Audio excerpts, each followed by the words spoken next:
트럼프 정부가 중동의 지상군 최대 1만 명 증파 검토라는 발표를 했습니다. 어떻게 보시나요?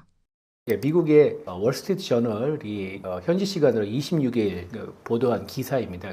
중동에 이제 최대 1만 명의 병력을 추가 투입한다는 건데 현재 82 공수사단이라 낙하산 부대 한 2,000명 그리고 또 그 해병대 해병 원정대라 이제 강화 대대급이 이제 2개 부대가 가지고 뭐 대략 한 6 거의 얼추 7,000명 정도의 병력이 중동에 전개가 된 상태인데 여기다 또 추가적으로 10,000명을 더하겠다는 것은 이제 본격적인 지상전이라고 할 수 있죠. 그래서 월스트리트 저널에 따르면 이제 지금 중동에 전개된 병력은 이제 보병 위주인데 여기에 이제 장갑차량 그러니까 전체까지 포함되는지는 아직 확실치는 않지만 장갑차량까지 포함될 가능성이 높다고 하고 있습니다. 그러면 이거 진짜 제대로 한번 붙어보겠다는 건데 물론 이제 군이란 조직은 만약의 상황까지 대비하는 조직이기 때문에 작전 계획은 다 짜놨을 것입니다. 그러나 실제 작전 계획을 미리 준비한 거와 실제로 실행하는 것도 별개의 문제입니다. 그래서 상당히 이제 이거는 정말 전면 확전으로 갈 수도 있는 상황인데 일단 이 병력들이 공격할 수 있는 목표는 이제 계속 나오는 거지만 그 페르시아만 제일 안쪽에 있는 그리고 이란 해안과 가까이 있는 하르그 섬이죠. 여기가 이제 이란의 석유를 90%를 수출하는 곳이라고 하는데 여기를 점령하면은 이란의 돈줄과 이제 목을 쥐어온 것 같아서 이제 트럼프가 협상에서 유리하다 생각할 거고 아니면 이제 호르무즈 해협에 감지할 수 있는 이제 입구에 있는 뭐 3개의 섬이 있는데 아본부사 같은 이제 대춘부, 수호춘부 이런 섬들을 점령하는 것이라고 볼 수가 있는데 어쨌든 간에 지금 중동에 전개된 병력으로는 이제 부족하다 이런 인식일 거고 본격적으로 이제 해야겠다는데 이스라엘의 일간 타임스 오브 이스라엘에 따르면은 트럼프 대통령이 이제 협상보다는 지상작전 쪽에 마음을 기울이고 있다 이런 보도가 나와서 참 우려스럽습니다. 그러면 이 이제 전쟁이 확전이 되는 것은 물론인가 미국 국내적으로 보면은 트럼프가 Make America Great Again 마가를 내세우면서 대통령이 당선이 했는데 더 이상 이제 이라크나 아프가니스탄에서의 전쟁을 비판하지 않았습니까? 그리고 미국을 우선을 하기 때문에 더 이상의 해외 전쟁에 끼지 않겠다, 관여하지 않겠다고 선언하는 건데 자신의 정치적 이념과 정반대 행동을 하는 것이라서 11월 중간 선거에서 어떤 결과가 나올지 참 주목할 만하다 이렇게 말씀을 드릴 수 있겠습니다. 트럼프는 호르무즈 공동 관리를 얘기하고 있습니다. 현실적으로 가능한 얘기인가요? 상황으로 봐서는 조금 어렵지 않을까 생각이 되는데 일단 호르무즈 해협은 뭐 요즘 많이 나오는 거죠. 이제 오만만과 페르시아만을 이렇게 연결하는 해협입니다. 그래서 근데 굉장히 이제 좁은 곳은 한 54km 정도 폭이 그렇게 되고요. 배는 이 54km의 폭에서 11.1km의 폭에 이쪽에서만 항해가 가능합니다. 그래서 초크 포인트라고 하죠. 병목 지점 같은 곳인데 국제법상 영해는 12해리 대략 22km를 기준으로 하는데 여기를 또 적용하기 어려워가지고 또 이란과 오만, 아랍에미리트, UAE가 이렇게 서로 이제 영유권 분쟁이 있던 곳입니다. 그래서 이런데 이제 국제 에너지 기구에 따르면 세계 해상으로 수송하는 전 세계 원유의 25% 그리고 LNG의 20%가 이 호르무즈 해협 지나고 있습니다. 그래서 에너지 밸브 같은 역할을 하고 있는데 이제 지난 3일 이란이 이제 호르무즈 해협 봉쇄를 선언했고 그러면서부터 이제 문제가 불거지기 시작한 거죠. 실제로는 완전 봉쇄는 아니고 일부 선박이 통행하고 있습니다. 특히 이제 이란의 우호적인 국가들의 선적에 배들은 통행이 가능한 것으로 알려져 있는데 이제 이란이 이제 직접적으로 공격을 한 배도 별로 많지가 않습니다. 그런데도 왜 이렇게 배가 안 다니냐? 보험회사 때문입니다. 보험회사가 보험료를 확 올려놔가지고 사실상 이것을 통행이 어렵게 됐죠. 그래서 많은 배들이 이제 인근에서 대기 중인데 이제 트럼프 대통령이 23일 CNN과 인터뷰에서 이제 이란과의 협상이 순조롭게 진행된다면 호르무즈 해협은 매우 빠른 시일에 안에 열릴 것이라면서 해협 관리 방식을 이제 공동으로 관리할 거다. 미국과 이란이. 그러면서 이제 나와 아야톨라 이란 최고 지도자죠. 이란 신정치제 최고 아야톨라가 현재든 차기든 누구든 간에 함께 맡게 될 것이 설명을 했습니다. 그래서 미국이 이제 이란에 파키스탄 등 이제 중재 국가를 통해서 15개 종전 조건을 전달했는데 그 중에 하나도 호르무즈 해협 공동 관리가 있습니다. 그래서 이 제안은 이제 이란이 지금 이제 해협 봉쇄를 하고 있는데 그걸 완전 포기하고 해협 운영에 참여하자 이런 내용인데 정확한 내용은 공동관리라 해가지고 어떻게 공동관리하는 걸 내용은 밝혀지지 않았습니다. 다만 이제 추정컨대 해협을 지난 유조선들에게 이제 일종의 안전통행료를 이제 받고 그 수익의 일부를 이란에게 주는데 단 핵을 포기하고 주변에 있는 이제 소위 말하는 저항의 축들에 대한 지원을 중단할 것을 확정하면은 확실하게 약속하면은 이렇게 주겠다는 게 아닌가. 그러니까 트럼프가 그동안 이제 비즈니스적 어프로치를 여러 번 했는데 이런 걸 감안하면 이런 내용이 아닐까 추정하는 겁니다. 그러나 이제 이런 트럼프의 제안에서 이란은 콧방귀를 끼고 있죠. 우리가 호르무즈 해협을 완전 통제할 것인데, 통제하고 있고, 앞으로도 계속 통제할 것인데, 누가 간섭을 하냐 해서 명백히 거부한 상황이고요. 현재도 이제 이란은 선별적 통행을 허용하고 있고, 그리고 이제 국제해사기구에 미국과 이스라엘과 연관된 선박을 제외하고는 통행을 막지 않겠다, 통행을 막지 않겠다, 이런 입장을 전달했습니다. 그리고 보도에 따르면 한 척당 200만 달러 정도의 그 통행료를 지금 받고 있는 상황이라고 하고요. 이렇게 이제 이런 상황에다가 트럼프가 이제 정치적인 목적 때문에 일방적으로 조기 종전을 선언한다는 얘기가 나오니까 트럼프 일기 때 이제 제임스 매티스 국방부 장관이 있습니다. 전 국방부 장관. 미 해병대 사성장군 출신이고 별명은 미친 개라고 하는데 아주 합리적이 원하는 사람인데 제가 이제 취재 때 몇 번 봤는데 아주 훌륭한 분입니다. 하여튼 간에 이 양반이 뭐라고 얘기하냐면 이제 지금 종전을 그러니까 트럼프가 원하는 꿈꾸는 대로 일방적으로 막무가내로 종전을 선언할 경우 사실상 이란에게 호르무즈 해협 소유권을 넘겨주는 것이라고 비판했습니다. 그래서 미국 국방정보국이라고 있죠. DIA가 내부 평가에 따르면은 이란이 앞으로도 최대 6개월 더 호르무즈 해협을 봉쇄할 것이라고 이런 전망도 나오고 있습니다. 근데 이렇게 이제 공동 관리를 하면 어떻게 될 것이냐 미국과 이란이 그러면은 아까 호르무즈 해협의 영유권 분쟁을 이제 이란과 UAE 또 오만과 이 세 나라 간이 하고 있는데 미국의 이제 동맹국이 사실상 이제 우방국인 UAE와 또 오만은 이런 미국과 이란의 호르무즈 해협에 대해 공동 관리에 반대를 하겠죠. 그래서 이제 한 가지 이제 주목할 만한 게 이제 전 UAE 대사를 지낸 이제 유재승 한국 국가전략연구원장이 이제 조선일보와 인터뷰를 했는데 이분이 참 국방정책실장도 해가지고 되게 우리나라에서 손꼽히는 전략가인데 이 양반이 뭐라고 말씀하셨냐면은 호르무즈 해협은 이란이 더 이상 단독으로 통제하지 못하고 미국과 함께 지리적으로 인접한 UAE, 오만 등 걸프 산유국들이 공동으로 관리하는 형태로 바꿀 것 같다 이렇게 전망을 했습니다. 그러니까 앞으로 전쟁이 미국이 유리한 방향으로 종전할 경우는 이제 미국과 산유국들이 공동으로 관리하는 형태를 바뀔 것이라고 내놓은 전망입니다. 그래서 앞으로 그러면은 미국과 또는 이제 이란, 미국의 말을 잘 듣는 이란이겠죠. 그다음에 사우디아라비아, UAE 그리고 이런 걸프의 산유국들과 미국 그리고 한국이나 일본 같은 주요 수입국들이 함께 이제 국제적인 민간 기구를 만들어서 해협의 안전 항행을 관리하는 형태로 나가지 않을까 개인적으로 전망합니다. 미 국방정보부 평가대로 호르무즈 해협을 6개월 동안 봉쇄하면 유가는 계속 오를까요? 그렇죠. 제 추정이고 주종이지만은 올해 유가가 배럴당 100달러 밑으로 떨어지지는 쉽지 않을 것으로 전망합니다. 호르무즈 해협 봉쇄도 있지만은 이번 전쟁으로 이란이 그 주변의 걸프 국가들의 에너지 시설을 폭격하지 않습니까? 그거를 다시 이제 캐파를 복구하는 시간이 걸리기 때문에 올해는 이게 다들 어렵다고 생각하고 있습니다. 그래서 유가가 한동안 고유가를 유지하지 않을 것이라는 게 전망이 되게 지배적인 의견입니다. 정권 교체가 미국의 최종 목표일까요?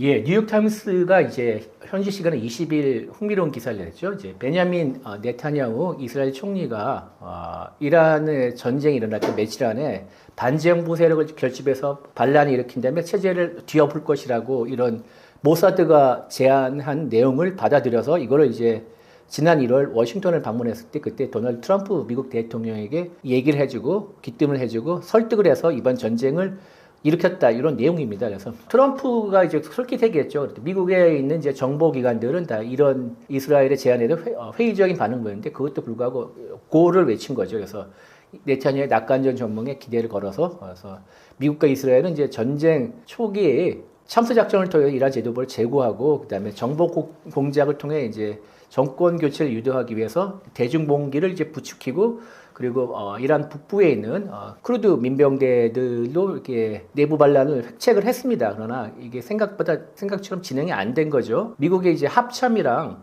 미국 군부와 이제 정보기관들은 폭탄이 계속 떨어지는데 이란 시민들이 거리에 나와 시위를 할 것이냐 의문을 제기했다는데 이런 정당한 의문 제기에 트럼프가 반응을 안 한 거죠. 그렇게 볼 수가 있겠고 그래서 모사드를 제외한 이스라엘의 다른 정보기관들도 이란 내 봉기 가능성에 대해서 되게 낮다고 판단을 하고 있었다고 합니다. 그런데 이제 다비드 베르나 현재 현 모사드 국장이 정권 정보 공작을 강하게 주장했고 이거를 이제 집요하게 밀어붙여서 현 상황까지 이르게 됐고요. 이제 전쟁 4주차죠 현 시점으로는. 근데 이란 내 봉기는 조짐은 전혀 보이지가 않죠. 오히려 내부 결석이 좀 단단하게 다져지고 있는 상황이라고 하고 이게 이제 그러면 결정적인 오판이라고 볼 수밖에 없다고 뉴욕타임스 설명했는데 그 이제 트럼프 대통령이 앞서 말씀드렸듯이 호르무즈 해협 공동 관리를 두고 나와 아야톨라 현재 이란 최고 지도자를 언급을 했죠. 이거는 결국 이제 정권 교체를 이제 포기한 게 아닌가 이런 관측이 설득력을 얻게 되는 거죠. 현재 미국이 협상하고 있는 이란의 인물은 누구인가요? 그 도널드 트럼프 대통령이 이제 중동 특사 스티브 위트코프라고 하죠. 부동산 재벌 출신인데 아라그치 이란 외무장관이 이제 비공식적으로 접촉을 하고 있습니다. 그러면서 미국과 이란이 접촉하고 있는데 이집트, 오만, 파키스탄, 카타르, 튀르키예 등 여러 무슬림 국가들이 중간에 이제 다리를 놔줘서 중재를 하고 있는데 협상 방식이 직접 협상이 아니라 이제 간접 협상이라고 합니다. 지난번에도 전쟁 있기 전에 이제 핵 협상에서도 미국과 이란의 대표단이 같은 건물에 있었지만은 얘기를 안 하고 이렇게 쪽지를 주고받는 간접 협상을 진행했는데 거의 그거와 같은 형식이라고 보여지고요. 이란은 숙적인 미국과 이제 얼굴 대면을 또 안 하겠다 이런 의도인 것 같은데 어쨌든 알리 하메네이 이제 아야톨라 이란 최고 지도자가 샴스 작전으로 제거된 데면 이제 이란에 누가 다스리냐 이게 아주 불분명하게 해서 이제 미국 내에서도 과연 협상을 누구랑 할 것인가 괜히 죽인 게 아닌가 이런 또 얘기가 나왔었죠. 아야톨라 하메니 집권 시절에 실질적인 핵심 세력이었고 그리고 이후에도 사실상 이란을 좌지우지한다고 하는 알리 라리자니 최고 국가안보회의 사무총장도 이번에 이제 이스라엘의 참수 작전에 제거가 됐습니다. 그래서 알리 하메네이의 둘째 아들이자 아야톨라 하메네이는 건강에 이상이 있는지 단 한 차례도 공식성의 모습을 드러낸 적이 없습니다. 그래서 누가 이란을 다스리고 있나, 누구와 협상할 것인가 이게 이제 가장 큰 문제인데 월스트리트 저널의 25일 기사에 따르면은 이제 바게르 갈리바프 이란 의회 의장과 그다음에 아까 이제 위코프와 간접 협상에는 이제 아바스 아라그치 외무장관이 최대 나흘에서 닷새간 미국과 이란의 참수작전 대상 명단에서 빠졌다고 합니다. 그리고 이 말인즉슨 갈리바프 의장과 아라그치 장관이 협상 미국이 지목했다 이런 뜻으로 볼 수가 있죠. 갈리바프 의장은 이란 내에서도 손꼽히는 강경파 인물입니다. 그래서 만 19에 군에 입대한 뒤 이란 혁명수비대 항공우주사령관과 그다음에 이란의 경찰청장을 거쳤고요. 테헤란 시장도 지냈고 세 차례나 이란 대선에 도전한 인물입니다. 그래서 특히 이제 지정학 박사학위를 보유한 나름 그 이란에서 지략가로도 아주 잘 알려진 인물인데 이 갈리바프 의장에 대해서 미국이 이제 휴전 이후 이란의 차기 지도자로 이제 검토하고 있다는 폴리티코의 보도도 있습니다. 그래서 이제 미국의 의도는 베네수엘라의 델시 로드리게스 부통령을 대통령으로 갈아치우지 않았습니까? 그러니까 부통령을 대통령으로 끌어올려서 미국의 협조적인 지도자로 이렇게 앉혔는데 그런 거 같이 이제 갈리바프를 이번에 차기에 이제 모지타바 대신 갈리바프 차기에 아야톨라로 앉히고 싶어하는 게 아니냐 이런 분석이 나오고 있는데 근데 이제 갈리바프가 의장이 실권을 쥐고 있다는 분석이 나오지만 그가 확실하게 이란을 대표할 수 있는 인물이냐 여기에 대한 또 불확실하죠. 그리고 또 더 불확실한 거는 갈리바프가 미국이 협조할지도 미지수라는 거죠. 그래서 갈리바프는 최근에 이제 미국과의 물밑 협상설에 대해서 부인을 하면서 트럼프가 협상을 뭐 벌이고 있고 뭐 이런 발언에 대해서 금융이나 유가를 이제 금융시장과 유가를 안정하게 가짜 뉴스라고 이렇게 비판한 적이 있거든요. 그래서 과연 그가 협상에 나설 것인지 그리고 협상에 적극적으로 임할 것인지도 현재 확실치 않은 상황입니다. 트럼프는 협상 결렬 시 폭격이라고 밝혔습니다. 어떤 의도일까요? 좋게 얘기하면 트럼프식 협상술이라고 얘기할 수 있는데 이게 이제 전형적인 강압 외교죠. 그러니까 브링크맨식 벼랑 끝 전술이라고 하죠. 또는 맥시멈 프레셔 최대 압박 이렇게 늘상 있었던 것입니다.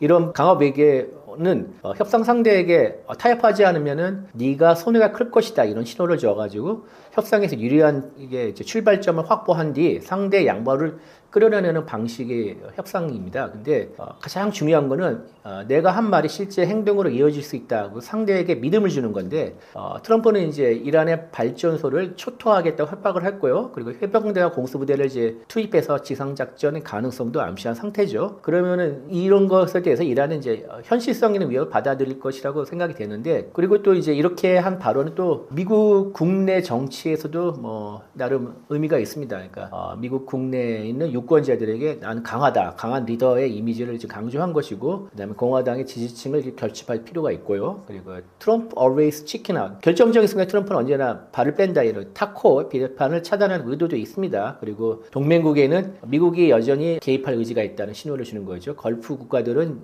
이란을 덜 팬 상태에서 전쟁을 끝낼 것에 대해서 되게 두려워하고 있는데, 이런 마음도, 이런 것도 진정시켜주고요. 그리고 이란 내부에서 강병파와 온건파 간의 갈등을 유발하는 요소도 있습니다. 그러나 이 같은 발언은 양날의 검입니다. 긴장을 크게 끌어올려가지고 오판하게 할 수도 있고요. 그래서 실제 더 큰 무력 충돌을 불러일으킬 가능성도 있고, 계속 이제 이런 말을 하게 되면 말의 신뢰성도 떨어뜨릴 수도 있고요. 그래서 이제 위협만 하고 실제 행동을 안 하면은 이란은 허풍으로 생각하겠죠. 그리고 실제로 보면은 이제 트럼프의 발언이 계속 바뀌었습니다. 21일에는 이제 48시간 안에 트럼프 호르무즈 해협을 열지할 경우 이제 발전소를 초토화하겠다 이렇게 했지만, 23일에 또 협상이 잘 진행돼서 닷새 연기하겠다. 그래서 이 시점을 28일로 늦췄다가 26일, 현지 시간 26일에는 또 열흘 연장을 했죠. 그래서 4월 6일로 또 이렇게 뒤로 물렸습니다. 이런 거 보면 또 계속 이란이 트럼프의 발언을 허풍으로 생각할까, 이런 또 생각도 들고요. 그리고 이제 이렇게 자꾸 말만 앞설 경우는 확전의 위험도 있죠. 특히 이란 같은 경우에는 대리전을 치를 가능성이 있습니다. 그러니까 지금 이제 예멘에 후티 반군이 있는데, 후티 반군은 홍해 이제 바브 엘 만데브 해협이라고 있습니다. 호르무즈 해협이 홍해 바브 엘 만데브 해협인데, 거기도 초크 포인트입니다. 그래서 되게 좁고요, 말 그대로. 또 그쪽을도 세계 양대 해상 밸브, 에너지 밸브죠. 호르무즈 해협과 바브 엘 만데브 해협이 그쪽에 또 통행하는 유조선에게 공격을 가할 경우, 이란이 부추겨 후티 반군이 가할 경우에는 또 확대할 가능성이 있습니다. 그래서 결국 트럼프가 큰 도박을 지금 벌이고 있는데, 그 수가 제대로 먹힐지는 한번 지켜봐야 할 것 같습니다. 한국에도 파병을 요청했습니다. 트럼프의 의도는 무엇이고 어떻게 대처해야 할까요? 예, 트럼프 대통령이 14일 이제 자신이 운영하는 소셜미디어 트루스 소셜에다가 각국의 호르무즈 해협 군함 파견을 요구하는 게시물을 올렸고요. 5개 나라를 집었는데 중국, 프랑스, 일본, 한국, 영국을 거명을 했죠.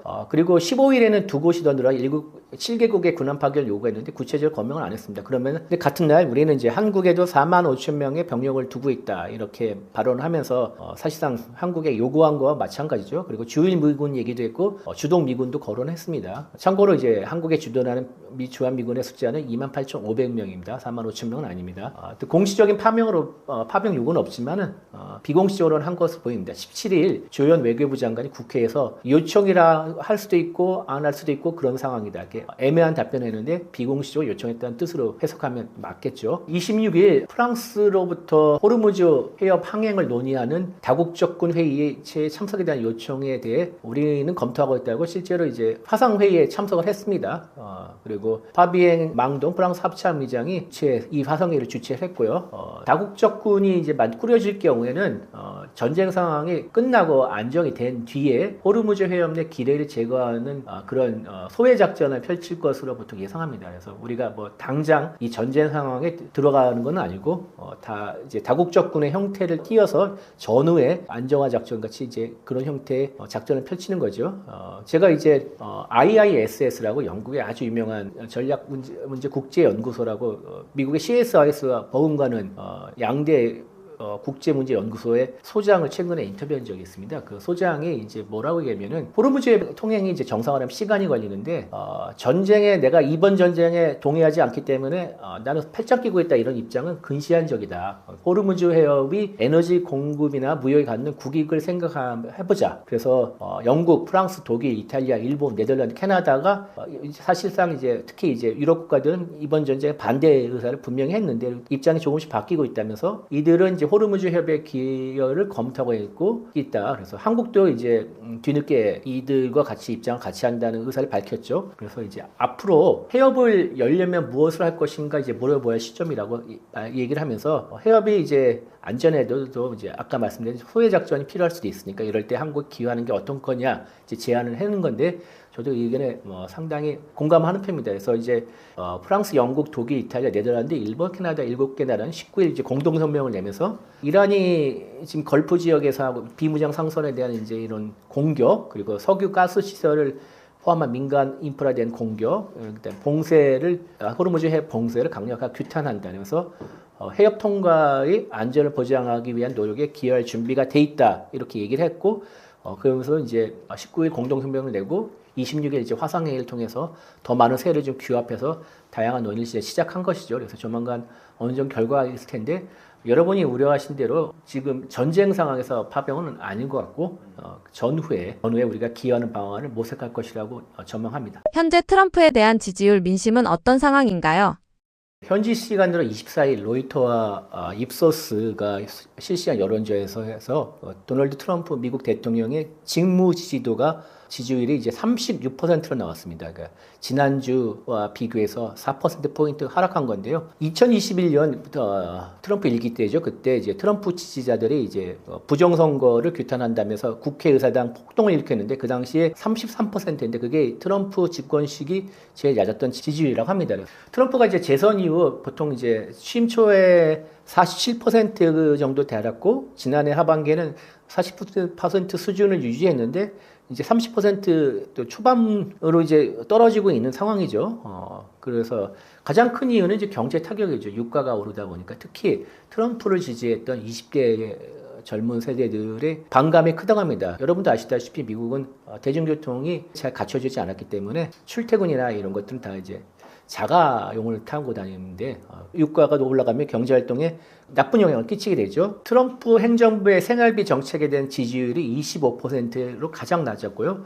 경제정책 지지율도 29% 낮았어요. 그만큼 이제 미국의 민심은 트럼프의 등을 돌리고 있는데 특히 트럼프가 경제 대통령을 내세워서 두 번째 임기에 올라왔는데 오히려 경제를 좀 망치고 있다. 그래서 거기에 대해 강한 비판을 내세우고 있고요. 특히 이제 물가가 지금 들썩이고 있지 않습니까? 미국에 살고 계신 분들의 얘기를 들어보면은 4인 가족 기준으로 나가서 외식도 하기 힘들다고 합니다. 그래서 물가가 너무 많이 올라서 힘들다고 하는데 이거는 물론 이번 전쟁에 때문에 고유가도 있겠지만 그 이전에 이제 관세 정책을 펼치면서 미국의 물가가 들썩였기 때문에 그 영향이 작용한 것이라 보이고요.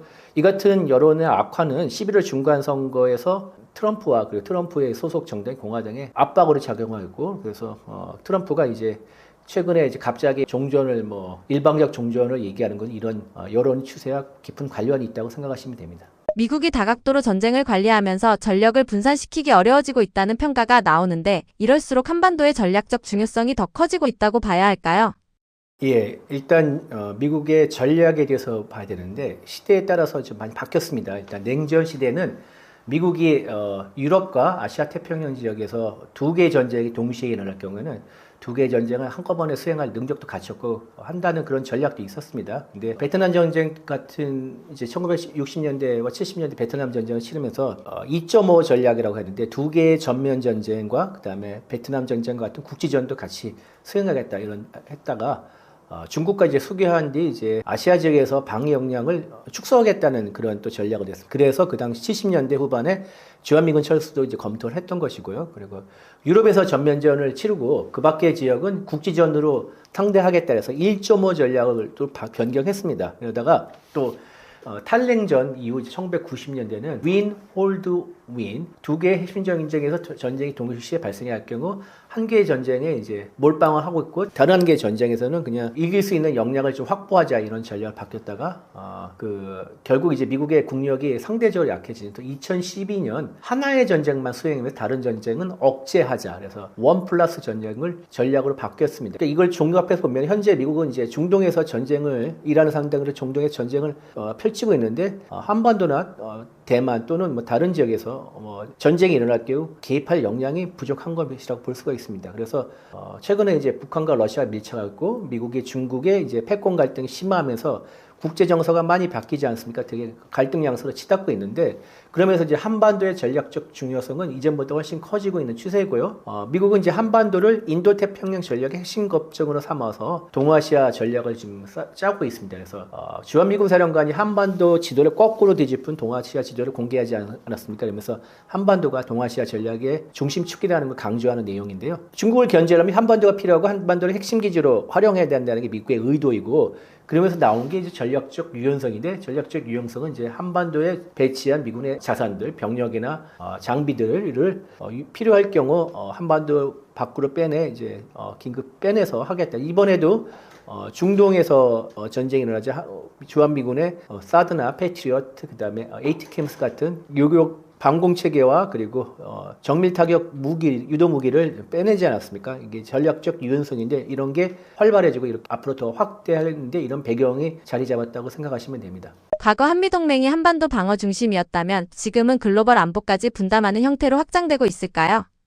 예, 한미동맹의 근간이 이제 한미 상호 방위 조약인데 이 3조에 보면은 태평양 지역에 있어서의 무력 공격에 이제 같이 뭐 대응한다 이런 내용이 있는데 태평양 지역에 과연 무엇일까? 처음에는 단순히 한반도였겠죠. 그러니까 한국이 이제 국력이 약했기 때문에 미국의 이제 군사나 정치나 외교나 경제나 모든 면에서 전적으로 의존한 상태였습니다. 그러나 아시다시피 한국이 이제 중견 국가로 성장을 하고 나름대로 국력이 강해지면서 상대적으로 미국의 국력이 약해지고 중국과 패권 경쟁이 심해지면서 미국은 이제 동맹국의 안보는 스스로 지키기를 원하면서 또한 이제 미국과 협조를 긴밀히 하기를 바라고 있는 상황입니다. 그래서 한미동맹도 이제 한반도 방어라는 단일 목적을 넘어서 전 세계의 평화와 번영을 책임지는 어떤 글로벌 포괄적 전략 동맹으로 진화하고 있습니다. 그래서 작전의 범위가 인도 태평양 지역으로 더 커지기를 이제 미국이 요구하고 있는 상황이죠. 트럼프 행정부는 이제 한국에 더 많은 책임을 분담하려는 동맹의 현대화를 지금 말하고 있고요. 2025년 지난해 이제 8월 8일이죠. 미국 국방부 대변인이 동맹 현대화에 대해서 뭐라고 얘기하냐면은 한반도와 그 너머에 대해 신뢰할 수 있는 억지력을 확보하기 위해 우리의 연합 방위 태세를 적용시키고 상호 뭐 이렇게 쭉쭉쭉 나가는데 한반도와 그 너머라는 표현에 주목하실 필요가 있습니다. 그래서 미국이 이제 우리에게 요구하는 것은 한반도 너머에 대한 지역에서도 협력을 하라, 안보 협력을 하라 이런 것이고요. 또한 이제 동맹 현대화를 얘기할 때 우리가 얘기하는 건 이제 우리 한미 동맹이 처음에는 군사 동맹을 시작했는데 이제 경제 동맹으로 확대하고 있다. 반도체나 이제 배터리 같은 거, AI 이런 것들은 이제 우리가 한미 동맹에서 갖고 있는 나름대로 레버리지라고 할 수가 있죠. 그래서 중국이 이제 히토리우 같은 이제 자원 무기화에 대응해서 우리는 한국과 미국은 협력을 해서 핵심 강물을 확보하고 부품 공항을 이제 공동으로 관리하는 어떤 경제 동맹이 필요하고 이게 이제 한미 동맹의 또 하나의 핵심 축으로 떠오르고 있습니다. 그래서 한국은 이제 더 이상 이제 미국으로부터 미국의 일방적인 보호를 받는 국가가 아니라 미국과 함께 글로벌 전략을 수행하고 그다음에 미국의 공백을 메워주는 파트너 동맹국으로 이제 성장을 했고요. 미국이 이제 중동 전쟁에 이제 전력을 집중할 때 한반도의 억제력을 유지하면서 미국의 전략적 부담을 덜어주는 역할을 할 것을 미국이 강력히 요구하고 있습니다. 특히 북한 변수까지 동시에 존재하는 상황은 어떤 의미를 가지나요? 예, 미국과 이스라엘의 한편, 그리고 이란이 다른 한편이 이제 전쟁이 중동에서 벌어지고 있는데, 북한 병사가 이제 동시에 존재해서 참 안타까운데요. 김정은 북한 국무위원장이 23일 이제 최고인민회의 한국의 국회 같은 성격입니다. 시정연설에서 한국을 가장 적대적인 국가로 공인하고, 가장 명백한 언사와 행동으로 철저히 배척하고 무시하면서 다루어 나갈 것이다. 그러면서 한국에 대해서 이제 공화국 정부는 핵 보유국 지위를 절대 불태로 계속 공고히 다지면서 적대 세력들의 온갖 반공화국 도발책 등을 짓부셔버리기 위한 대적 투쟁을 공세적으로 벌려나갈 것이다. 그리고 우리 공화국을 건드리는 한국의 행위에 대해서는 추후의 고려나 사소한 주춤도 없이 무자비하게 그 대가를 치르겠다. 강력한 말폭탄을 막 쏟아냈죠. 그래서 이는 이제 한국을 적으로 규정하고 필요에 따라서 공사적인 군사 행동을 나서겠다는 이런 의지인데 2023년 연말 당시에 이제 노동당 전원회의에서 남북 관계를 적대적 두 국가 관계로 규정한 뒤 이제 대남의 적대 기조가 계속 이어지는데 이번 발언도 그 연장선상의 하나라고 볼 수가 있죠. 거듭 말씀드리지만 미국의 군사 외교 자원 역량이 중동에 집중한 상태에서 미국의 이제 전력이 분산될 수밖에 없지 않습니까? 주한미군의 사드 패트리어트가 그 일부 자산이 이제 중동으로 차출돼 있는데 한국 안보가 지금 취약적이 노출된 상태라 볼 수겠죠. 그래서 북한이 이 틈을 타서 한반도에서 도발할 경우 이제 미국 입장에서는 다중전선이 열리는 거죠. 그리고 권위주의 국가 연대 크링크라고 하죠. 중국, 러시아, 이란, 북한. 크링크 영향력이 증폭하는 복합 위기 상황이 일어날 수도 있는 상황입니다. 그래서 미국이 이제 과거에 보면 다른 지역, 이라크나 아프가니스탄 이런 데 집중할 때 북한이 미사일 도발이나 뭐 이런 도발을 벌인 전례가 있습니다. 예를 들어서 2003년 3월 미국이 이라크를 침공하는 이라크의 자유작전을 할 즈음인 2003년 1월에 북한은 이제 NPT를 탈퇴를 선언하면서 핵개발 가속화를 예고하지 않았습니까? 그래서 북한은 지금의 상황을 미국의 관심이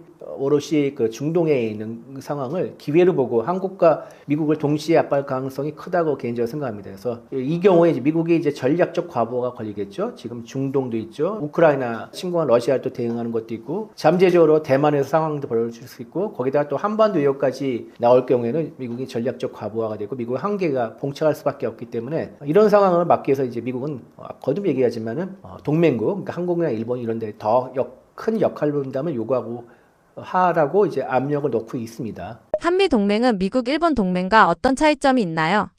예, 이게 이제 외교가에서 흔히 나오는 얘기가 있습니다. 미국은 이제 한미 동맹을 린치핀이라는 표현을 씁니다. 미일 동맹은 코너스톤이라고 정의합니다. 린치핀은 수레바퀴를 이제 고정하도록 하는 이렇게 꼽는 핀을 말합니다. 그래서 그러니까 한미 동맹이 이제 주로 이제 북한의 위협을 대응하거나 한반도 평화 유지에 초점을 둬서 이제 한미 동맹이 굳건하다 이런 걸 강조하기 위해서 린치핀 같다 이렇게 얘기를 하는 거고요. 코너스톤은 주춧돌이죠. 동북아시아 이 지역 질서의 가장 기본적인 장기적인 토대다. 그래서 인도 태평양 지역의 안정과 번영을 위한 이제 미국 아시아 전략의 가장 오랜 기반이 일본이다. 그러니까 요 린치핀과 코너스톤만 보더라도 미국이 어느 나라를 더 중요시하는지 감이 잡을 수가 있겠습니다. 일본을 더 상대적으로 중요하게 생각하죠. 왜냐? 전통적으로 이제 한미 동맹은 미일 동맹의 부속과 같은 역할이라고 볼 수가 있습니다. 미국에게 한반도의 중요성은 일본을 지키는 어떤 방파제의 역할이라고 볼 수가 있죠. 유럽에서는 영국, 아시아에서는 일본이 미국의 핵심 동맹국이라고 볼 수 있고요. 일례로 이제 6.25 전쟁을 부른 이제 에친선언이 있는데, 에친선언은 6.25 전쟁 단 1950년 초반 미국의 방위선을 규정했는데, 태평양 지역의 방위선을 규정한 선인데, 그 선은 미국의 알래스카, 일본, 오키나와, 필리핀을 여지했습니다. 한반도와 대만은 빠졌었죠. 물론 이제 한미 동맹은 6.25 전쟁을 계기로 맺어진 혈맹 관계고요. 그다음에 북한 위협에 특화한 이제 연합 방위 체제고, 미일 동맹은 일본의 안전 보장과 인도 태평양 지역 더 큰 지역이죠. 이 안정, 그리고 요즘 들어 특히 이제 대중국 견제를 포함한 이제 글로벌 동맹입니다. 그래서 이런 차이점이 있고, 군사적으로 보면은 한미 동맹은 한미 연합 사령부라는 이제 체제가 있어서 한국과 미국군이 통합 연합 방위 체제로 해서 그리고 평시 작전 통제과 전시 작전 통제권이 다르죠. 미일 동맹은 일본 자위대와 주일 미군이 서로 나눠져서 명령을 받고 있습니다. 그래서 오히려 제가 이제 일본 출장 가볼 때 일본 자위대는 지금 한미 연합사 구조를 되게 부러워하더라고요. 한미 동맹은 최근 들어서 이제 더욱 실질적 포괄적인 안보 동맹으로 진화하고 있습니다. 그래서 또한 이제 미일 동맹 반면은 이제 미일 동맹은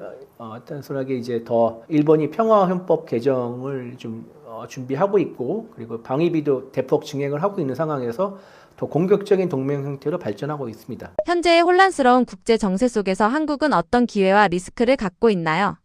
한반도를 이제 둘러싼 국제 환경이 만만치가 않죠. 그래서 굉장히 이제 파고가 거세지고 있는데, 가장 위험하면서도 또 한편으로 도약의 기회를 맞이하고 있지 않나 생각했는데, 일단 방산이죠. 글로벌 무기 공급 공백을 한국이 지금 메고 있는 상황인데, 방산 수출을 이제 확대하면은 이재명 대통령이 내걸었던 방산 4대 강국 진입을 할 수도 있겠고요. 호르무즈 해협에 이제 안정이 된 뒤 이제 공동 관리 기구에 우리가 참가할 경우에는 글로벌 안보 거버넌스에 한국이 주도적으로 나선 이런 사례가 되고요. 지금까지는 안보의 수혜자인데 규범의 제정자로 이제 위상이 더 높아지게 되는 거죠. 그리고 나토와 협력을 강화하면서 우리의 외교 지평을 유럽까지 넓힐 수 있는 계기가 되고, 미국이 이제 디커플링이 아니라 디리스킹, 중국과의 디리스킹 정책을 이제 변환하는데, 그때 이러면서 이제 한국의 반도체, 배터리 같은 기술은 미국의 입장에서도 대체 불가능한 자산이기 때문에 한국의 어떤 경제적 위상이 더 높아질 수가 있고요.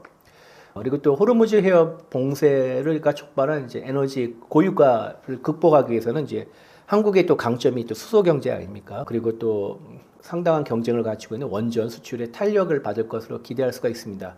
반면 미국이 이제 도널드 트럼프 정부, 또 이제 그 이후에 들어서 정부도 트럼프 전에와 비교할 정도는 아니지만 이 추세는 지속할 것이라 보입니다. 그러니까 방위비 분담금 증액 또는 전략적 유연성 확대 요구 이런 것들은 더 거세질 것이라고 보고요. 한미일의 안보를 긴밀히 연결할 경우에는 북중러 연대가 또 자극해서 한반도 주변의 긴장이 높아질 수도 있습니다. 그리고 트럼프는 보편적 관세 전쟁을 펼치고 있고 중국을 상대로 여러 이제 제재를 남발하면서 이제 그런 상황에서 이제 대외 의존도가 높은 한국 경제는 아무래도 부담이 되고 있죠. 그리고 중국이 이제 미국에 대해 보복성으로 자원 수출 통제를 가하고 있기 때문에 공급망 리스크도 높아지고 있습니다. 호르무즈 해협이 불안하면서 유가 급등과 물가 상승이 이어지고 있고 이는 이제 국내 경제에 심각한 타격을 입힐 것이라고 보이고요. 우리가 이제 에너지 수입선을 다변화하는 걸 좀 늦을 경우에 국가 경제 전반이 흔들 수도 있다고 생각합니다. 그래서 결론적으로 말씀드리면은 앞으로 한반도 주변에 둘러싼 국제 환경을 고려해 볼 때 실력이 곧 안보이자 경제인 시대가 왔다. 그래서 한국이 가진 국력과 잠재력을 잘 활용하느냐 못하느냐에 따라서 한국이 도약할 것이냐 추락할 것이냐 이런 걸 가를 것으로 보여집니다. 녹화를 진행한 3월 27일은 11번째 서해 수호의 날입니다. 55분의 장병이 서해를 지키기 위해서, NLL을 지키기 위해서 소중한 목숨을 희생을 했는데, 보통 이제 NLL을 혹자에서는 단순한 선이 아니냐, 거기에서 왜 애꿎은 인명을 희생할 필요가 있냐, 이렇게 의심하는 분이 있는데, NLL이 단순한 선은 아닙니다. 우리 국민이 삶을 영위하는 공간입니다. 영토와 영해를 지키는 것은 결국 국가와 국민을 보호하는 것과 동일한 숭고한 행위입니다. 그리고 제가 이제 중앙일보에 보면은 인터넷에 그 유료 서비스가 있습니다. 더 중앙 플러스에서 이철지의 밀담이라고 해서 2주에 한 번씩 여러분과 소통하는 그런 코너가 있습니다. 여기 한번 들어오셔서 조금 돈을 내셔야 되는데 한 달에 해봤자 커피 한 잔 값 정도입니다. 그래서 여러분과 소통을 더 많이 하시기를 바라는 마음도 있고요. 그리고 지금은 이제 환절기고 미세먼지가 되게 심해지는데 건강 유념하시고 잘 챙기시길 바랍니다. 감사합니다.